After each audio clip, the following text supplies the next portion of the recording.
अभी आदरणीय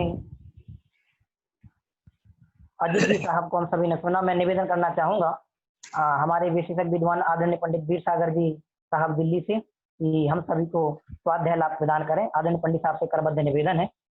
पंडित साहब का व्याख्यान लाभ हम सभी को प्राप्त होगा।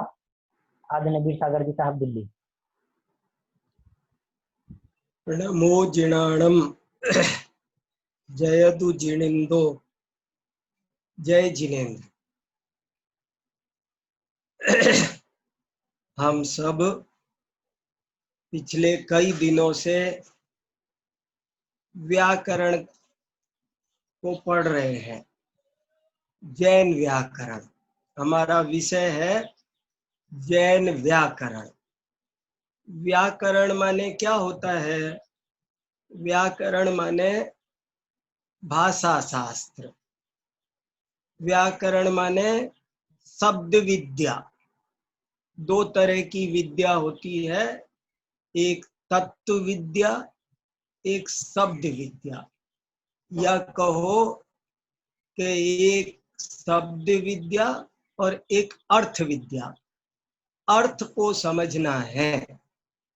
अर्थ को हम सही नहीं समझते हैं। अर्थ माने पदार्थ। पदार्थ को हम सही नहीं समझते हैं, इसलिए हम दुखी हैं।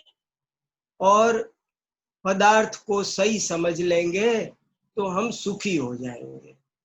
लेकिन पदार्थ को सही कैसे समझें? तो कहा जाएगा कि शास्त्र पढ़ो, प्रवचन सुनो, ज्ञानियों से मिलो, वे तुमको सही बात समझाएंगे।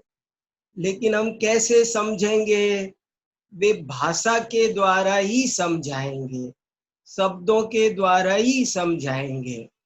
तो यदि हमको वो भाषा नहीं आती होगी, वो शब्द नहीं आते होंगे, तो हम उनकी बात को नहीं समझ पाएंगे। जैसे समय सार में उदाहरण दिया कि कोई अनार्य व्यक्ति को कोई ज्ञानी कहे कि स्वस्ति, कोई मुनि महाराज किसी भील को ऐसा बोले जंगल में कि स्वस्ति, तो यदि वो स्वस्ति शब्द का अर्थ नहीं जानता है भील, तो टकटकी लगाकर मुनि महाराज के तरफ देखेगा कि क्या कहा इन्होंने, और कुछ नहीं समझ पाएगा। लेकिन जब वे मुनि महाराज उसे ऐसा समझाएंगे कि मैंने तुमको कहा है कि तुम्हारा अविनाशी कल्याण हो, तो उसकी आंखों में हर्ष के अश्रु आ जाएंगे, प्रसन्न हो जाएगा, गदगद हो जाएगा, क्योंकि उसे उसका अर्थ समझ में आ गया। जिसको अर्थ समझ में नहीं आता है, उसको लाभ नहीं होता। इसलिए सब आचार्यों ने लिखा है, बिना व्याकरणेन अंध, कि जो व्याकरण नहीं जानता, जो भाषा शास्त्र नहीं जानता, जो शब्द विद्या नहीं जानता, वो अर्थ विद्या नहीं जान सकता। शब्द का, भाषा का और भाव का अविच्छिन्न संबंध है। शब्द ब्रह्म पर ब्रह्म के वाचक वाच्य नियोग, शब्द ब्रह्म को और पर ब्रह्म में वाचक वाच्य संबंध है। इसलिए जो शब्द ब्रह्मणि निष्णातः परम ब्रह्माधिगच्छति, जो शब्द ब्रह्म में निष्णात होता है, वही पर ब्रह्म को पहचान सकता है। यही कारण है कि जैन आचार्यों ने व्याकरण समझने पर बहुत जोर दिया। इसे प्रयोजन भूत विद्याओं में गिना, इसे अप्रयोजन भूत विद्याओं में नहीं गिना। इसे प्रयोजन, 3 विद्याएं प्रयोजन भूत बताई। अध्यात्म, न्याय और व्याकरण। और जो प्राचीन काल में इन 3 विद्याओं को जानते थे, उन आचार्यों को त्रैविद्य कहा जाता था। तीन चीजों को जानना जरूरी है। नंबर 1 अध्यात्म या सिद्धांत, 2 न्याय, जिसको प्रमाण नए व्यवस्था नहीं आती, नए नहीं आते, प्रमाण नहीं आता, वो भी शास्त्र नहीं समझ सकता। और जिसे भाषा नहीं आती, व्याकरण नहीं आती, शब्दों का अर्थ नहीं पता है, शब्द कोश नहीं मालूम है, जिसे संधि नहीं आती, समास नहीं आता, वो भी शास्त्रों का मर्म नहीं समझ सकता। इसलिए तीन विद्याएं जानना अत्यंत प्रयोजनभूत समझकर आचार्यों ने प्रेरणा दी। हमने जैन आचार्यों ने, निर्ग्रंथ दिगंबर संतों ने हम पर करुणा करके व्याकरण के ग्रंथ लिखे, और वे ग्रंथ आज की तारीख में भी लगभग 500 ग्रंथ उपलब्ध होते हैं। कितने जल गए, नष्ट हो गए और हमारी लापरवाही से खो गए, लेकिन आज भी जैन आचार्यों के लिखे हुए कम से कम 500 व्याकरण के ग्रंथ उपलब्ध हैं। बड़े दुख की बात है कि लोग उनको पढ़ते नहीं, देखते नहीं, जानते नहीं। यदि उनको देखें, समझें तो उनको बहुत आनंद आए।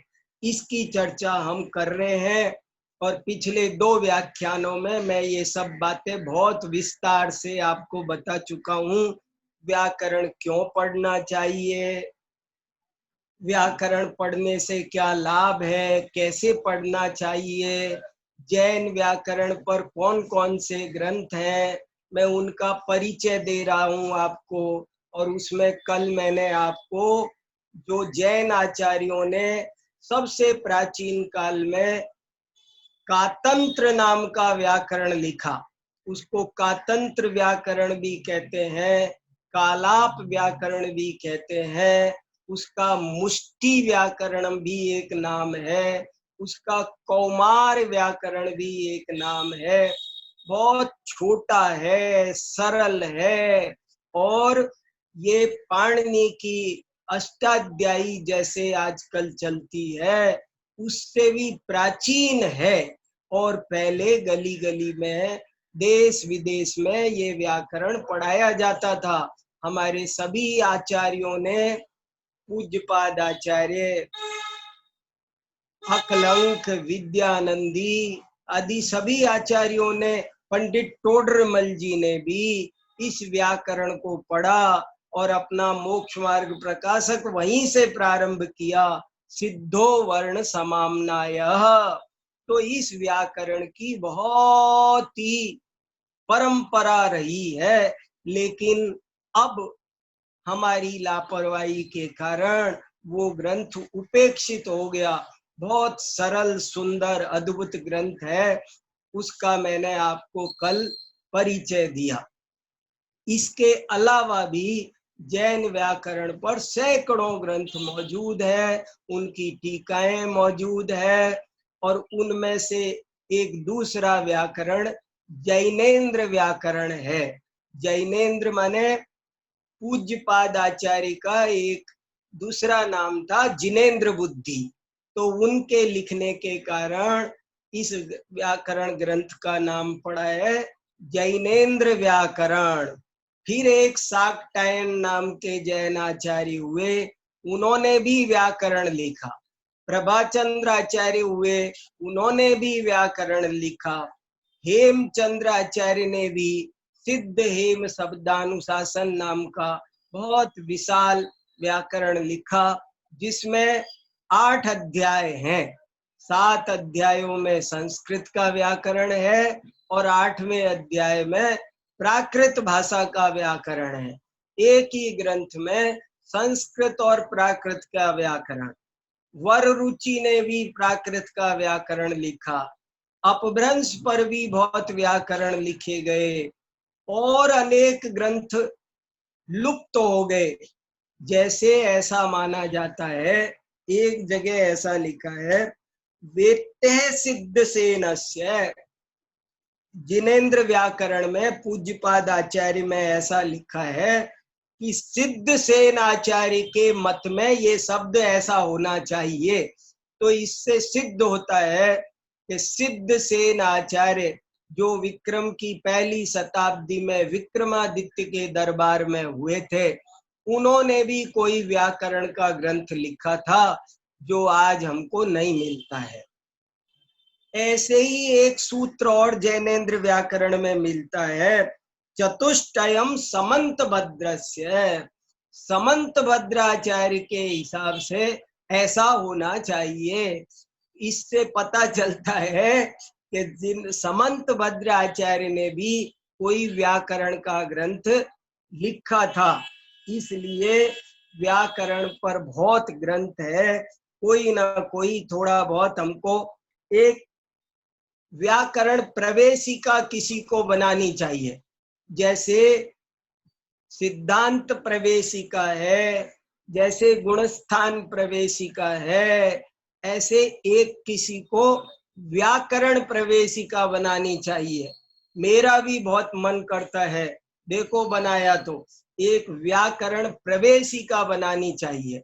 लोगों को व्याकरण शब्द का अर्थ नहीं पता है, व्याकरण का क्षेत्र क्या है, फिर जैन व्याकरणों का कुछ परिचय, तो सब थोड़ा थोड़ा एक व्याकरण प्रवेशिका, जैसे न्याय मंदिर पुस्तक है, न्याय प्रवेशिका किताब है, हर चीज की किताब है, लेकिन व्याकरण प्रवेशिका हमारी समाज के पास नहीं है। एक व्याकरण प्रवेशिका किसी को जरूर से, मेरे बहुत दिन से मन में है, एक व्याकरण प्रवेशिका बननी चाहिए, जिसमें एक स्वाध्याय करने के लिए जितना हमारे काम का व्याकरण है, जो सरल सुबोध 100 पेज में, 125 पेज में हमको व्याकरण की सारी जानकारी, एक 8 दिन का कोई शिविर लग जाए, 8 दिन की क्लास लग जाए और हम व्याकरण में कुछ कुशलता हासिल कर लें, ऐसी एक व्याकरण प्रवेशिका जरूर किसी न किसी प्रतिभाशाली व्यक्ति को लिखना चाहिए। इससे बहुत लाभ होगा, हमारी व्याकरण स्थापित होगी। कल आप लोग पूछ रहे थे कि भाई हम कातंत्र व्याकरण पढ़ेंगे तो पाणिनि व्याकरण से हमारा टकराव नहीं होगा? नहीं होगा। दो मत हैं, दो दृष्टिकोण, और वो भी सब जगह थोड़े ही है। 98% तो सब बातें समान है।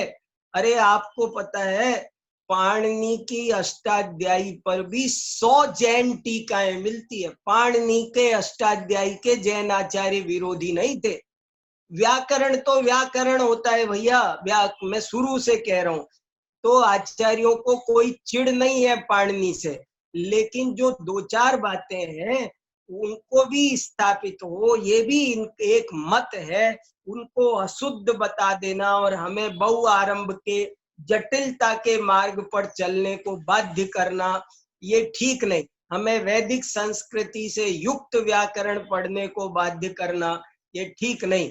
तो हम इस बात को समझ सकेंगे, इसलिए मेरे मन में बहुत है कि एक हमारे विद्यार्थियों को थोड़ा व्यापक ज्ञान करना चाहिए, तभी वो जैन दर्शन को अच्छे से समझ सकेंगे। ऐसी अनेक विधाएं जैन आचार्यों की है, जैसे आयुर्वेद। कभी एक दिन मैं जैन आयुर्वेद पर बोलने वाला हूँ। मैं चाहता हूँ एक 125-150 पेज की मैं एक आयुर्वेद प्रवेशिका भी लिखना चाहता हूँ कि जैन आचार्यों का आयुर्वेद के संबंध में कितने उच्च कोटि के अद्भुत विचार है। तो वो सब ऐसे ही ज्योतिष के बारे में बड़ी भ्रांति है। मैं एक जैन ज्योतिष प्रवेशिका लिखना चाहता हूँ, ताकि स्पष्ट हो, सच्चाई सामने आए और उसकी भ्रांतियां दूर हो। तो इस तरह से भ्रांति दूर होनी चाहिए, इसलिए हम जैन व्याकरण पढ़ रहे हैं। और देखो, जो लोग व्याकरण नहीं जानते हैं उनके साथ क्या होता है कि अशुद्ध बोलते हैं, अशुद्ध पढ़ते हैं, अशुद्ध लिखते हैं, अशुद्ध छपाते हैं, और अशुद्ध जानते कितना खतरनाक होता है। सम्यक ज्ञान का पहला अंग है शब्द शुद्धि, शब्दाचार। पहले नंबर पर ज्ञान प्राप्ति नहीं हो सकती। ज्ञान प्राप्ति का प्रथम सोपान है शब्दाचार, के शुद्ध शब्द बोलना चाहिए। मैंने एक लेख लिखा है, अशुद्धम पुस्तकम शत्रु, ये एक लेख है, अशुद्धम पुस्तकम शत्रु। क्या लिखा है इसमें, हेडिंग से ही पता चल रहा है, अशुद्धम पुस्तकम शत्रु, कि जो अशुद्ध पुस्तक होती है वो शत्रु हो जाती है। महात्मा गांधी कहते थे कि पुस्तकें मित्र होती हैं। जहां भी चला जाए, वे तो यहां तक कहते थे कि यदि नरक में भी मैं चला जाऊं और मुझे पुस्तकें मिल जाए तो मैं नरक को भी स्वर्ग बना लूंगा, क्योंकि पुस्तकें मनुष्य का परम मित्र है। तो मैंने उसी बात को लेकर के एक लेख लिखा कि ये बात सत्य है कि पुस्तकें मनुष्य का परम मित्र हैं, लेकिन यदि वे पुस्तकें अशुद्ध हों तो मित्र की बजाय शत्रु भी बन सकती है। वे शास्त्र जो अशुद्ध हैं, वे शास्त्र नहीं है, शस्त्र हैं, शस्त्र बन जाते हैं। तो जो व्याकरण नहीं जानते, बहुत अच्छा लेख है, आप पढ़ेंगे तब कई बातें और बताने का अभी समय नहीं। मगर देखो, बहुत से लोग ऐसा कहते हैं कि हमारे तो भाव देखो। भैया ऐसे नहीं चलता। देखो, मैं कहता रहता हूं कि आप पूजा कितनी भी छोटी कर लो, आपको अधिकार है, लेकिन फिर भी आपको अंत में ये बोलना जरूरी है, अक्षर पद मात्रा से दूषित जो कुछ कहा गया मुझसे क्षमा करो प्रभु सोस। ये सब, ये हिंदी में ही नहीं, ये प्राकृत में, संस्कृत में, सब में है। लेकिन ये जरूरी है, ये बोलना कंपलसरी क्यों होता? अगर भाव ही देखने होते तो। प्राकृत में लिखा है, अक्षर पयत्थहीणम मत्ताहीणम च जम्मये प्रणिदम तम खमौणाण देवय मज्जवि दुःख खयम दिन्तु। मैंने अक्षर मात्रा से जरा सा भी हीनाधिक कहा हो तो मुझे क्षमा करो। कैसे कैसे देखो, संस्कृत में भी है, यदर्थ मात्रा पद वाक्यहीनम मया प्रमादात यदि किंचनोक्तम तन्मे क्षमित्वा विदधातु देवी सरस्वती केवल बोध लब्धिम। हे सरस्वती माता, मैंने मात्रा पद वाक्य अक्षर से जरा सा भी प्रमादवश कुछ भी मैंने अशुद्ध बोला हो तो मुझे क्षमा करो, मुझे ज्ञान लक्ष्मी प्रदान करो। भैया, अशुद्ध बोलना, अशुद्ध लिखना, ये बहुत बड़ा अपराध है। अरे एक आचार्य ने तो देखो क्या लिखा है, आप रोंगटे खड़े हो जाएंगे। हीनाक्षरे अधिकाक्षरे च अर्थ व्याप्ति। अगर आपने अशुद्ध लिखा, हीन अधिक अक्षर लिख दिया तो सारा अर्थ का अनर्थ हो जाएगा। अर्थस्य विसंवादे चरणस्य विसंवाद है। जब अर्थ गड़बड़ हो गया तो आचरण भी गड़बड़ हो जाएगा। चरण विसंवादात न मोक्ष, और चरण में गलत हो जाएगा, चरण माने आचरण, आचरण गलत हो जाएगा तो मोक्ष का अभाव हो जाएगा। और मोक्षाभावे सर्वादीक्षा निरर्थिका, और मोक्ष का अभाव होगा तो फिर सारी दीक्षा ही निरर्थक हो जाएगी। कितनी बड़ी बात, मुनिराजों तक को कहा अशुद्ध उच्चारण करने से शरीर में अनेक रोगों की उत्पत्ति होती है। ऐसा चरक संहिता में लिखा है। अशुद्ध उच्चारण से प्रमाद, बुद्धिहीनता, कुटिलता आदि अनेक दोष उत्पन्न होते हैं। इसलिए अशुद्ध नहीं बोलना चाहिए, शुद्ध बोलना चाहिए, शुद्ध लिखना चाहिए। जैनेन्द्र सिद्धांत कोश में लिखा, एक अशुद्धि 100 शुद्धियों का घात कर देती है। इसलिए कहने का कुल मिलाकर कल आपको बताया ना सब, कितना फर्क है निमंत्रण और आमंत्रण में, जमीन आसमान का अंतर है। आप विवाह की निमंत्रण पत्रिका होती है, उस पर आमंत्रण पत्रिका लिख दोगे तो आएगा नहीं समझदार आदमी। और अगर आपने मंदिर की जो पंच कल्याणक की पूजा की पत्रिका, वो आमंत्रण पत्रिका होती है, उस पर निमंत्रण पत्रिका लिखोगे तो प्रायश्चित मिलेगा आपको, पाप के भागी बनेंगे, क्योंकि वो जो चल के आएगा ना, बहुत नुकसान, हम जानते नहीं कि दंड का भागी है। अशुद्ध शब्द का प्रयोग करे वो व्यक्ति दंड का भागी लिखा, प्रायश्चित लेना पड़ता है, प्रतिक्रमण करना पड़ता है। कितनी गजब की बात है।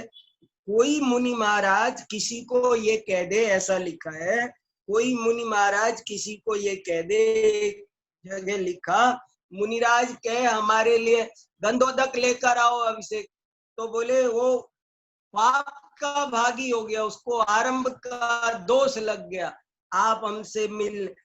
कोई महाराज किसी को ये नहीं कहते, कोई महाराज के दर्शन करने जाए तो महाराज ये नहीं कहते कि बैठो, बैठो नहीं बोल सकते। क्यों नहीं बोल सकते? कि वो बैठेगा और जीव शुद्धि पिछी तो है नहीं उसके पास, और उसके बैठने से जो जीव हिंसा होगी तो भागी कौन होगा? मुनि महाराज के पास कोई दर्शन करने आए तो वो बैठो नहीं बोल सकते। अनेक महाराज मैंने देखे, रास्ते में मान लो विहार कर रहे, एक महाराज विहार कर रहे थे, तो उनके साथ श्रावक चल रहे थे। श्रावकों ने कहा, लोगों से कहा हटो हटो हटो। महाराज ने कहा क्या कर रहे हो तुम, इनसे हटो मत बोलो। इनसे हटो बोलना हमको दोष लगता है, हम कैसे कह सकते हैं किसी को हटो? ये हटकर किसी चींटी के बिल पर पैर रख दे, कोई इन ऐसे हटे कि किसी गाड़ी से टकरा के एक्सीडेंट हो जाए, या कोई झगड़ में लग जाए कि मैं क्यों हटूं, तुम्हारे बाप की सड़क है, तो क्या पंगा करेंगे हम? इसलिए क्या बोलना, कैसे बोलना, कितना बोलना, ये जो व्याकरण पढ़ लेता है वो शब्दों की कीमत जान जाता है। जैसे पैसे सोच समझ के खर्च करते हैं, ऐसे ही जो भाषा शास्त्र को समझ लेते हैं वे शब्दों को भी सोच सोच करके बोलते हैं। बिना सोचे कोई भी, क्या तत्वार्थ सूत्र है, एक एक शब्द, एक एक मात्रा, अरे अर्ध मात्रा लाघवेन पुत्रोत्सवम मन्यन्ते वैयाकरणः, बहुत बढ़िया सूत्र है। अर्ध मात्रा लाघवेन पुत्रोत्सवम मन्यन्ते वैयाकरणः, जो व्याकरण पढ़ लेते हैं वे आधी मात्रा भी कम हो जाए और भाव वही बना रहे तो प्रसन्न होते हैं कि कम बोलना पड़ा। कितनी बड़ी बात। तो हम बोले चले जाते, कितने ही लोग देखा होगा आपने, माइक पकड़ लेते हैं तो छोड़ने का नाम नहीं लेते। ये अच्छे वक्ता की निशानी नहीं है। आदि पुराण में लिखा है कि वक्ता दो तरह के होते हैं, भाषण दो तरह के होते हैं। एक भाषण गन्ने जैसा होता है और एक भाषण बांस जैसा होता है। दो तरह के भाषण होते हैं, और अच्छा वक्ता हमेशा गन्ने जैसा भाषण करता है, बांस जैसा नहीं करता। आप समझे क्या मतलब हुआ? गन्ने जैसा भाषण मतलब क्या, बांस जैसा भाषण मतलब क्या? गन्ने जैसा भाषण छोटा होता है पर उसके पूरे में रस ही रस भरा रहता है, चूसते जाओ चूसते जाओ चूसते जाओ, रस खत्म ही नहीं होता। आप कितना भी चूसो, चूस करके थूक भी दोगे तब भी मक्खी चींटियों को फिर भी मिल जाएगा, इसलिए वो कभी खत्म नहीं होगा। तो छोटा है पर अत्यंत सरस है। और बांस जैसा भाषण लंबा बहुत होता है लेकिन उसमें रस नहीं होता, रसहीन होता है, फांस ही फांस होती है। तो इसलिए एक अच्छा वक्ता वो है जो गन्ने जैसा भाषण करता है। कैसा सूत्र होता है, देखो आपको एक गजब की बात आज मैं सुनाने वाला हूँ, बहुत इंपॉर्टेंट, और वो इस ग्रंथ में से सुनाने वाला हूँ। ये एक हमारा बहुत ही महान प्राचीन सठखंडागम जैसा महान ग्रंथ है। जैसे सठखंडागम कसाय पाउड है ना, उनके बराबर का, उनकी टक्कर का, उसी काल का एक पंच संग्रह नाम का ग्रंथ है। इसके कर्ता ही नहीं पता चलते। भारतीय ज्ञानपीठ से छपा है, 800 पेज का विशाल प्राकृत संस्कृत मिश्रित भाषा है।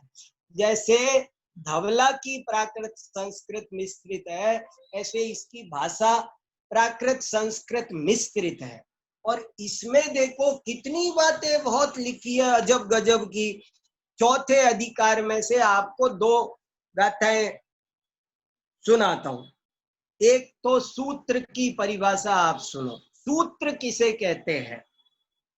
आपने सबने परिभाषा सुनी होगी सूत्र की, लेकिन पता नहीं होगा कि ये परिभाषा हमारे जैन ग्रंथों में मिलती है। जैन आचार्य 2000 साल पहले सूत्र की परिभाषा लिख रहे हैं। देखो तो सही, हम सबको ये पता है, हमने तो लघु सिद्धांत कौमुदी में सूत्र की परिभाषा पढ़ के आए।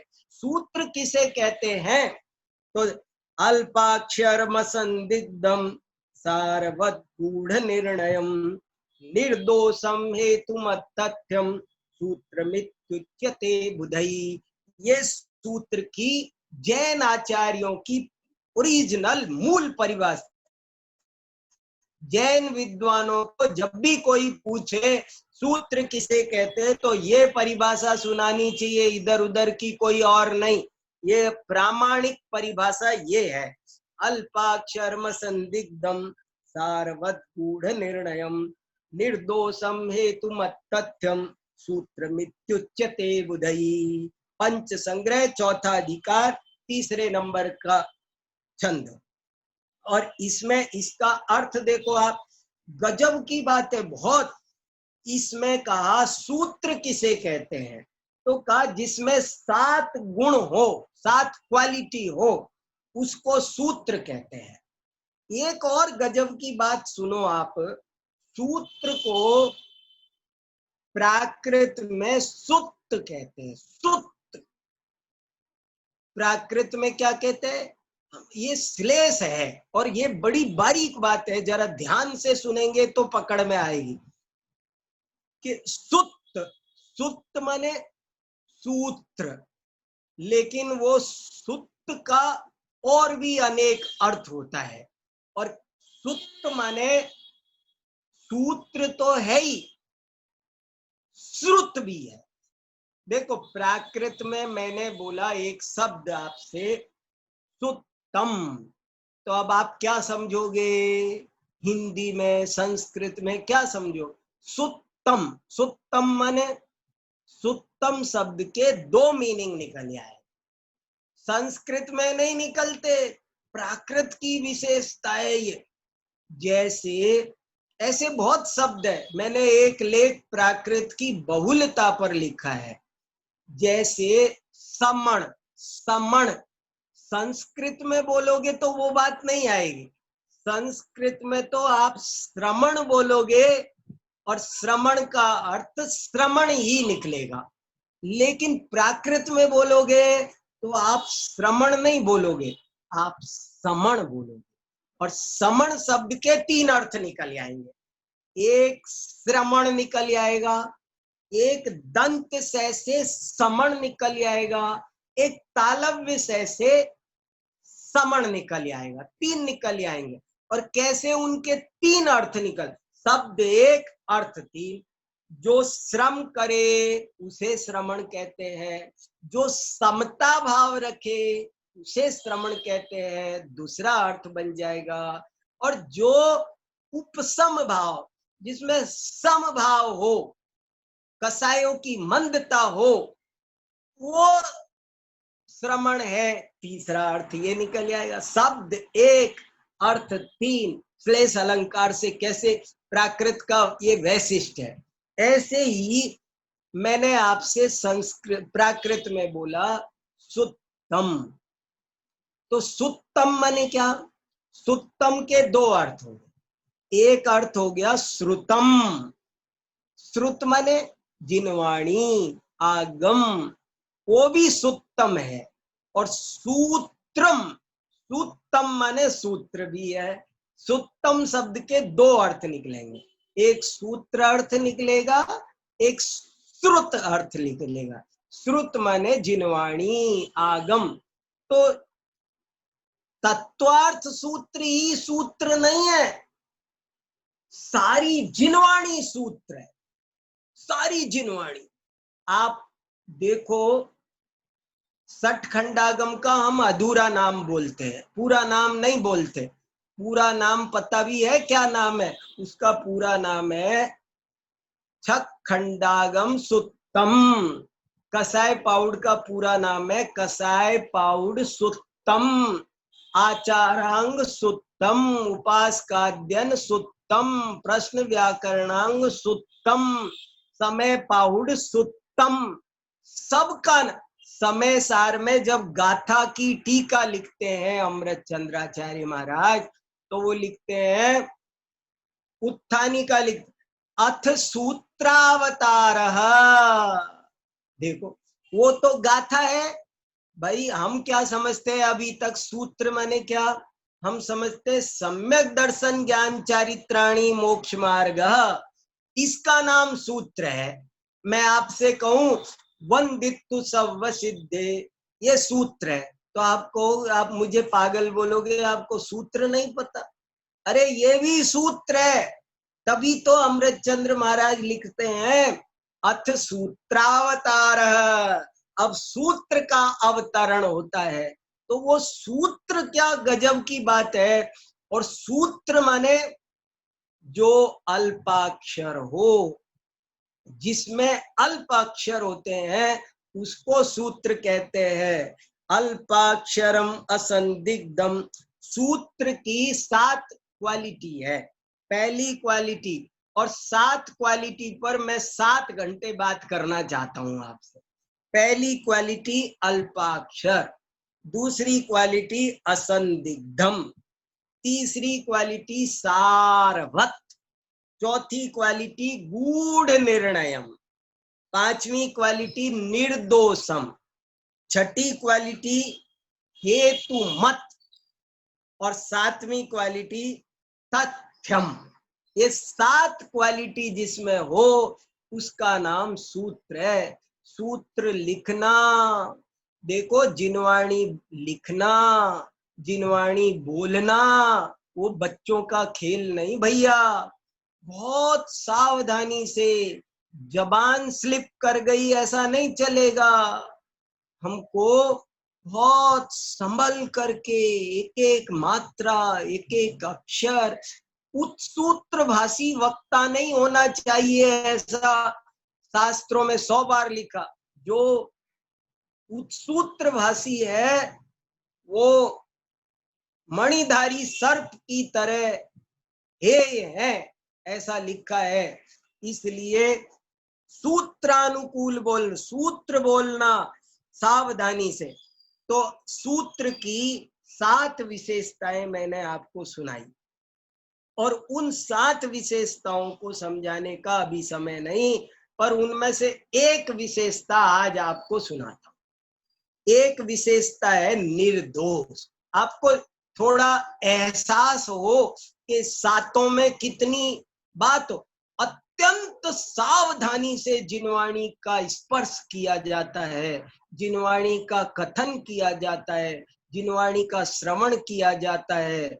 जिन शासन की प्रभावना कैसे हो, जिनवाणी को अत्यंत सावधानी से सुनो, अत्यंत सावधानी से पढ़ो, अत्यंत सावधानी से बोलो, नहीं तो बहुत हानि होगी। इसलिए निर्दोष का की व्याख्या सुनो आप। निर्दोष माने क्या? तो लिखा गणधरादिभिर द्वात्रिंशत् दोष वर्जितानि सूत्राणि कृतानि। पूछा कि महाराज आप कह रहे हो कि सूत्र निर्दोष होना चाहिए, तो जरा बताओ ना महाराज, अब एक एक की विशेषता बताओ। अल्पाक्षर माने क्या, असंदिग्ध माने क्या? तो उन्होंने विस्तार से बताया। तो निर्दोष बताने लगे कि निर्दोष किसे कहते हैं। तो उन्होंने कहा 32 तरह के दोष होते हैं। लो जी, हमें किसी को पता ही नहीं है। मैंने इस पर भी एक लेख लिखा है पूरा का पूरा। ये सूत्र के 32 दोष, सूत्र के 32 दोष होते हैं। और वो 32 दोष क्या क्या, मैं तो पढ़कर दंग रह गया। और मैंने इसमें लिख दिया, अहो आचार्य महाराज, मुनि महाराज, ऐसा लगता है कि भोजन करते हैं तो जैसे एक भी ग्रास लेना हो तो 32 दोष टाल करके लेते हैं।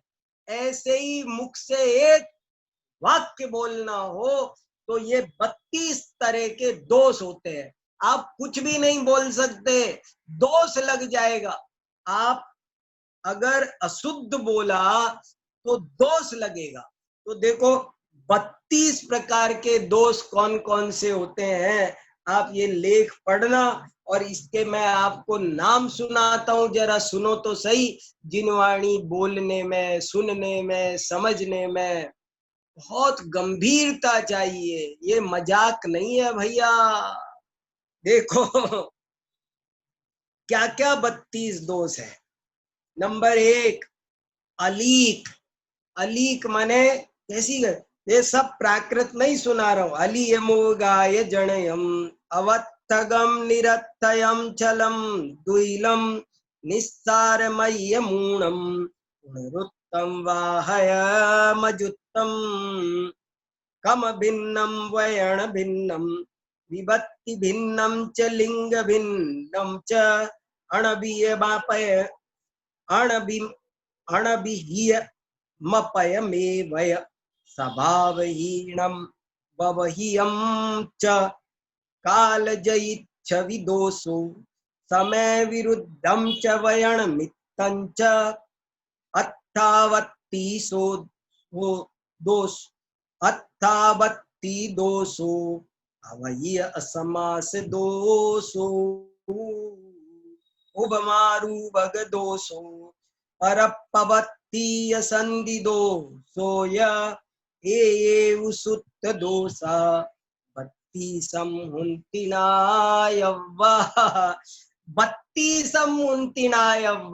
सूत्र के 32 दोष होते हैं, उनको भली भांति जानो। और 32 दोष देखो, आचार्य जब बोलते तभी बहुत सावधान होते हैं और लिखते हैं तब तो कहना ही क्या। तो यदि हमको शब्द विद्या नहीं आती होगी तो हम उनकी बात नहीं समझ पाएंगे। ये जो मैं आपको पंच संग्रह सुना रहा हूं, इसमें एक और बहुत अच्छी बात लिखी है और बड़ा अजीब उदाहरण दिया है। ये लिखा है कि जैसे कोई श्रोता प्रबुद्ध ना हो तो वक्ता की जो सारी कोशिश है वो व्यर्थ चली जाती है। वक्ता अच्छे अच्छे शब्द चुनता है, अर्थपूर्ण वाक्य बनाता है, संक्षेप में गागर में सागर बोलता है। लेकिन यदि श्रोता ना समझ हो तो कहते हैं ना, भैंस के आगे बीन बजाई भैया, क्या किया, कोई फायदा नहीं हुआ। तो उदाहरण दिया कि जैसे कोई स्त्री कितना भी हाव भाव श्रृंगार विलास करे, पर पति अंधा हो तो उसका सारा हाव भाव श्रृंगार विलास व्यर्थ है, निष्फल जाता है। ऐसे ही अगर वक्ता परिश्रम करे और श्रोता समझदार न हो, तो आचार्य महाराजों ने कितनी चर्चा, सम्यक दर्शन ज्ञान चारित्राणी मोक्ष मार्ग। सम्यक दर्शन ज्ञान चारित्राणी क्यों कहा, मोक्ष मार्ग एक वचन क्यों कहा, प्रमाण नयैरधिगम क्यों प्रमाण पहले रखा, नयई में बहुवचन क्यों मति श्रुतावधि मने पर्याय केवलानी ज्ञानम, केवलानी बहुवचन क्यों लगाया, ज्ञानम ये एक वचन, मति श्रुतावधि मने पर्याय केवलानी ज्ञानानी क्यों नहीं कहा। ए भैया, सब इतना सब थोड़ा समझेंगे तब जिन आगम का मर्म समझ में आएगा, नहीं तो मर्म समझ में नहीं आएगा। देखो 32 दोष भी नहीं बता सकते अभी तो, आपको 32 दोष ही समझाने के लिए कितना समय चाहिए, लेकिन 32 दोषों का थोड़ा थोड़ा जरा जरा सा नाम मात्र तो सुनो। अलीक, कोई भी बात, अलीक क्या माने, झूठ। दो तरह का अलीक होता है, एक अभूतोद्भावन, एक भूत निन्नव। है को नहीं कहना, ये भूत निन्नव है, नहीं को है कहना, ये अभूतोद्भावन है। जैसे कोई कहे ईश्वर सृष्टि का करता है, जीव वटकणिका मात्र है, जीव है ही नहीं, स्वर्ग नरक है ही नहीं, तो ये अलीक अलीक है। ऐसी बात नहीं बोल सकता कोई वक्ता। उपघात जनक, हिंसा जनक कोई वाक्य नहीं बोल सकते। न मांस भक्षणे दोष, न मद्ये न च मैथुने, ऐसे ऐसे श्लोक मिलते हैं। मनुस्मृति में एक श्लोक आता है, उसका ये उदाहरण दिया है कि मांस खाने में, मधु सेवन में दोष नहीं है। ये तो ऐसा लिखा है, न मांस भक्षणे दोष, न मद्ये न च मैथुने, प्रवृत्ति रेसा भूतानाम निवृत्तिस्तु महाफला। बोले इनके खाने में दोष नहीं है, ये तो मनुष्यों की सामान्य प्रवृत्ति है, पर हाँ छोड़ो तो महान फल है। तो भाई तुमने तुमको दोष लग गया, आप ऐसे नहीं कह सकते। देखो हम क्या बोल सकते हैं, ये विवेक रखना। अपार्थक असंबद्ध बात नहीं कह सकते, नहीं तो अपार्थक दोष लगता है। निरर्थक बात नहीं कह सकते, डिथ डविथ ये निरर्थक शब्द है, निरर्थक दोष लगता है। छल, छल भी देखो, छलम न गेतव्यम, छल नहीं जानते अभी। छल का आप कभी मूल आगम से मिलान करके देखो, छल किसे कहते हैं, छल की परिभाषा तो पता हो। क्या परिभाषा है, यत्र परस्य वदतो अर्थ विकल्पोपपादनेन वचन विघातः छलम। अन्यथा अभिप्राय से कहे गए वाक्य को अन्यथा अभिप्राय से ग्रहण करना, इसका नाम छल है। और छल 3 तरह का है, वाक छल, सामान्य छल, उपचार छल। अब ये समझ लो, तब 5वीं गाथा का जो आपको आनंद आएगा, छलम न घेतव्यम, तब आपको प्रसन्नता होगी। वाक छल होता है, नव कंबलोयम देवदत्ता। किसी ने कहा देखो इसके पास नया कंबल है, तो नव शब्द का अर्थ 9 भी होता है व्याकरण सब डिक्शनरी में। तो बोले कहाँ है, 9 कहाँ है, वो तो एक ही है, तो इसको बोलेंगे वाक छल।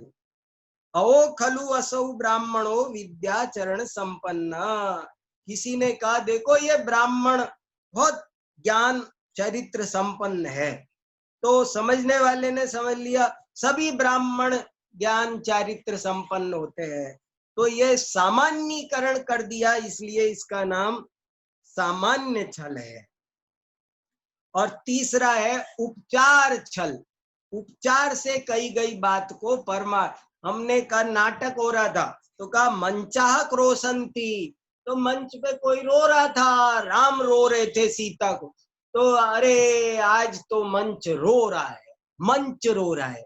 मंच रो रहा है माने मंच नहीं रो रहा, मंच पर अभिनेता रो रहा है, पर कथन समझ लेना कि मंच रो रहा है, ये छल नाम का। दुहिल, दुहिल माने पुण्य पाप का अपलाप करना, वो दुहिल दोष है।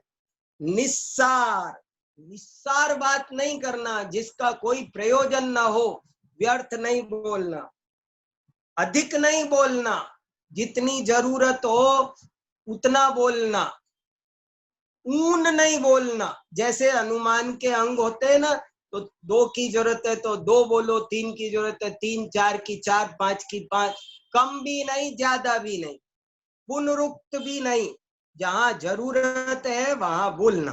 व्याहत, खंडित हो जाए ऐसी बात नहीं, अयुक्त भी नहीं बोल सकते। क्रम भिन्न नाम का एक दोष होता है, क्रम भिन्न।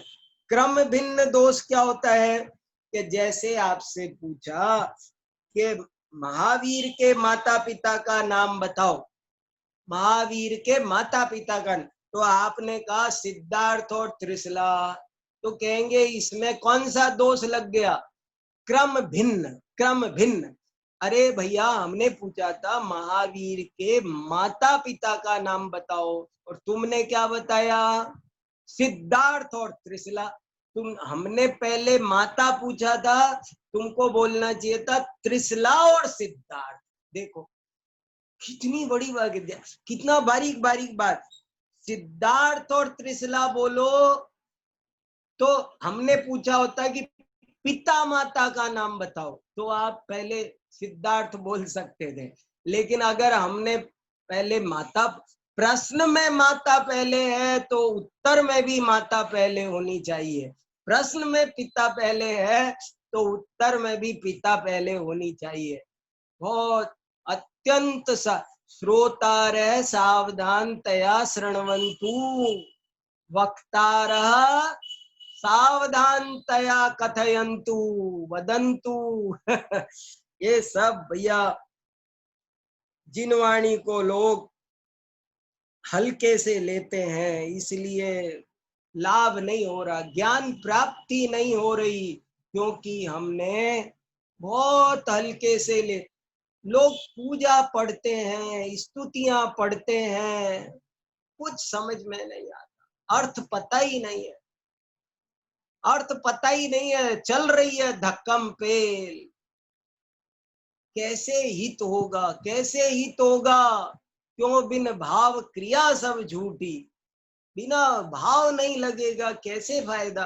तो पूजा पढ़ो, स्तुति पढ़ो, शास्त्र पढ़ो, जब तक आपको उनका अर्थ समझ में नहीं आएगा तब तक कैसे? अर्थ समझ में नहीं आए बिना फल नहीं मिल सकता, लाभ नहीं हो सकता। क्या गजब गजब के देखो कैसे कैसे कैसे दोष। वचन भिन्न नाम का एक दोष होता है, उचित वचन का प्रयोग नहीं करना, वचन भिन्न है। एक वचन की जगह एक वचन करो, बहुवचन की जगह बहुवचन, द्विवचन की जगह द्विवचन। जो वचन लगना चाहिए वो वचन लगाओ, जो पुरुष लगना चाहिए, जो विभक्ति लगना चाहिए। अगला दोष है विभक्ति भिन्न, अन्यथा विभक्ति का प्रयोग कर दो तो कितना अंतर हो जाता है आप जानते हैं? देने के अर्थ में चतुर्थी लगती है, देने के योग में चतुर्थी, लेकिन किसको देने के योग में? याचकाय भोजनम ददाति, भिखारी को भोजन देते हैं। तो अब इसमें चतुर्थी लगना ठीक है, लेकिन रजकम वस्त्रम ददाति चलेगा, रजकाय वस्त्रम, धोबी को कपड़े देता हूं, अगर कपड़े वापस लेने हैं तो चतुर्थी नहीं लगेगी। अगर कपड़े वापस लेने हैं देने के योग में चतुर्थी लगती है, मगर कब? ये कैसे तो सब कहाँ पर तृतीया लगना, कहाँ तृतीया और पंचमी में तृतीया का चिन्ह भी से है। मैं दिल्ली से जयपुर जाता हूँ, मैं गाड़ी से जयपुर जाता हूँ, तो जो दिल्ली से जयपुर जाता हूँ यहाँ पंचमी विभक्ति लगेगी दिल्ली में, लेकिन मैं गाड़ी से जयपुर जाता हूँ तो इस गाड़ी में पंचमी नहीं लगेगी, नहीं तो गाड़ी यहीं छूट जाएगी, आप जा नहीं पाओगे।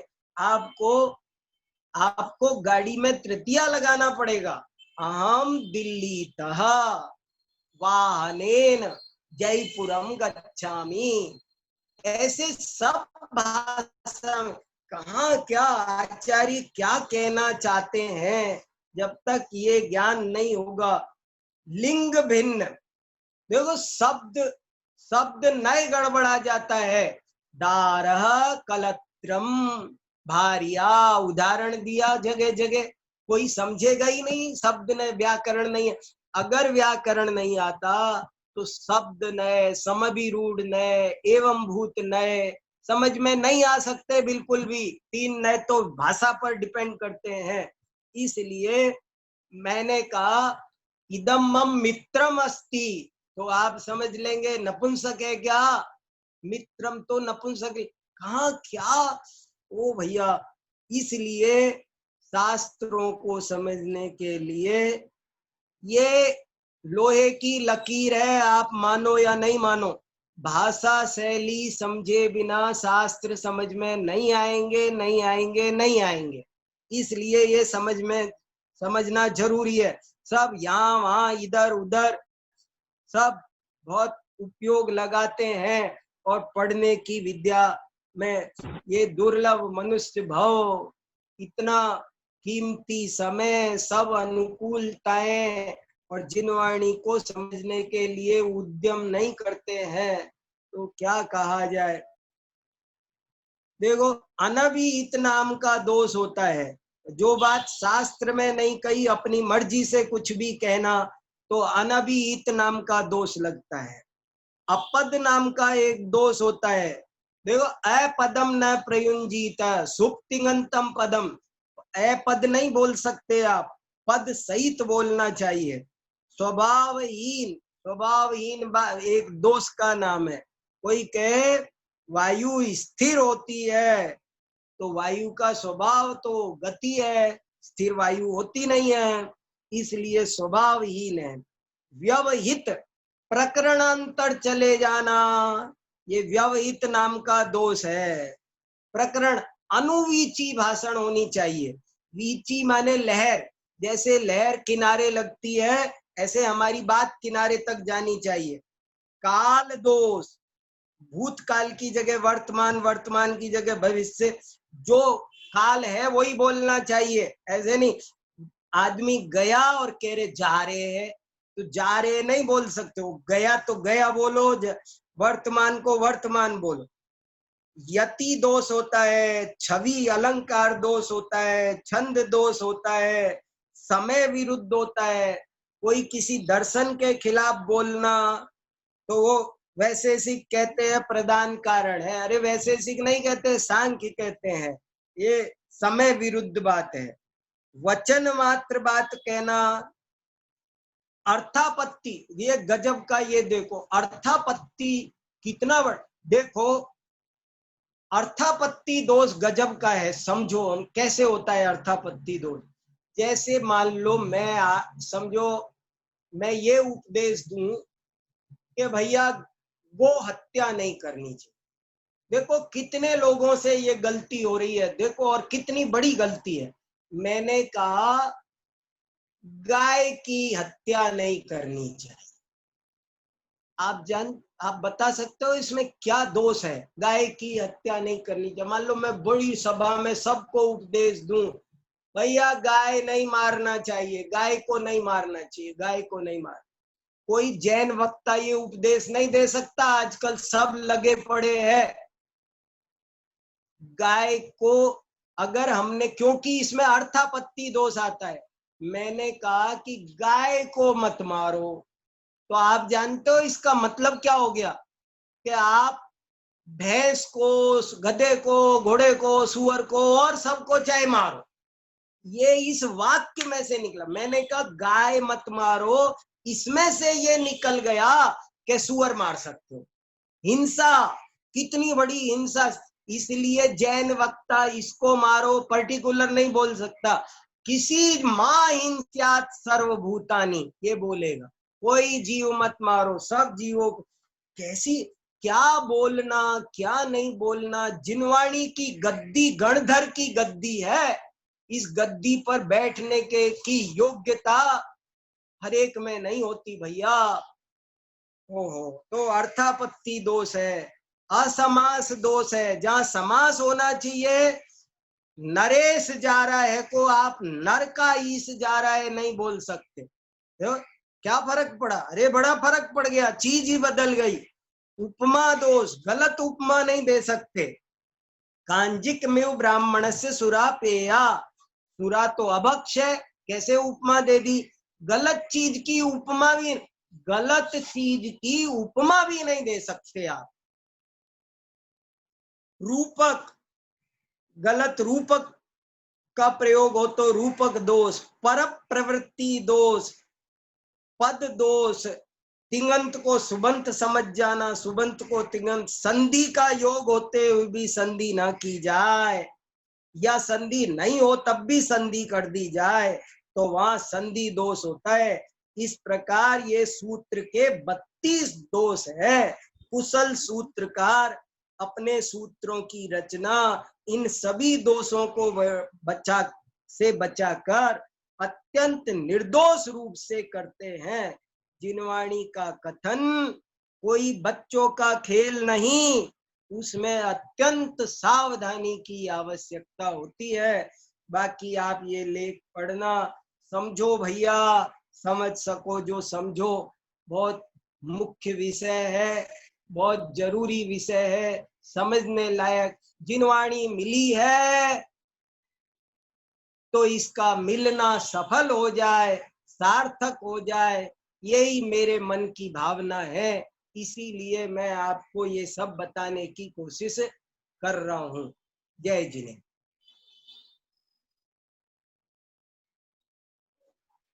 ओम नमः शिवाय। अभी हम सभी ने आधुनिक विद्वान पंडित श्री वीर सागर जी भाई साहब दिल्ली के मुखारबिंद से बहुत ही सुंदर व्याख्यान लाभ लिया।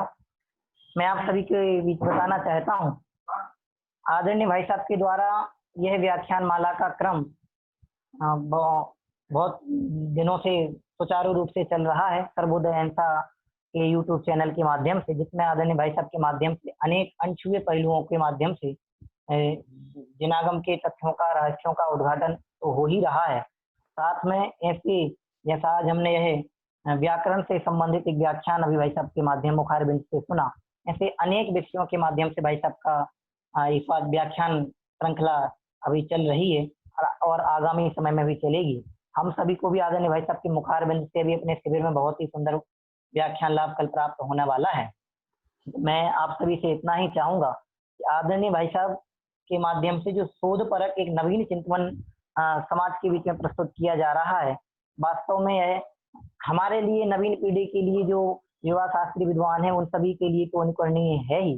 इस तरह से हमें इस दिशा में प्रयत्न करना चाहिए और भाई साहब की जो धारा है उसके अनुरूप प्रवर्तना चाहिए, क्योंकि ऐसे ही विषय जो समाज में अनेक अनेक प्रकार से, जैसे अभी भाई साहब ने आयुर्वेद के संबंध में भी कहा था कि मैं आयुर्वेद का, ज्योतिष का इत्यादि इन विषयों पर भी लिखने वाला हूँ।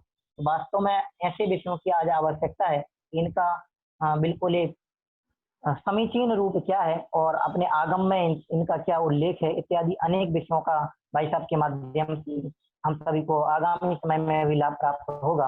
मैं भाई साहब का हृदय से बहुत बहुत धन्यवाद ज्ञापित करता हुआ आप सभी के बीच में सायंकालीन कार्यक्रमों की सूचना प्रेषित करना चाहता हूँ। जिन सन प्रभावना इस शिविर में आज सायंकालीन कार्यक्रम में ठीक शाम को 7 से 7:30 बजे तक श्री जिनेन्द्र भक्ति का आयोजन होगा, 7:30 से 8:15 बजे तक, क्योंकि आज हम सभी को आदरणीय विद्वान पंडित श्री प्रद्युम्न कुमार जी मुजफ्फरनगर का माध्यम से स्वाध्याय लाभ प्राप्त होना था। परिस्थिति अनुसार आदरणीय पंडित जी प्रद्युम्न कुमार जी साहब का लाभ हम सभी को 16 तारीख को प्राप्त होगा। आज सायंकालीन स्वाध्याय क्रम में हम सभी को हमारे शिविर के निर्देशक आदरणीय विद्वान पंडित श्री राजकुमार जी शास्त्री उदयपुर, इनके माध्यम से स्वाध्याय लाभ प्राप्त होगा शाम को 7:30 से 8:15 जिनेंद्र भक्ति के उपरांत।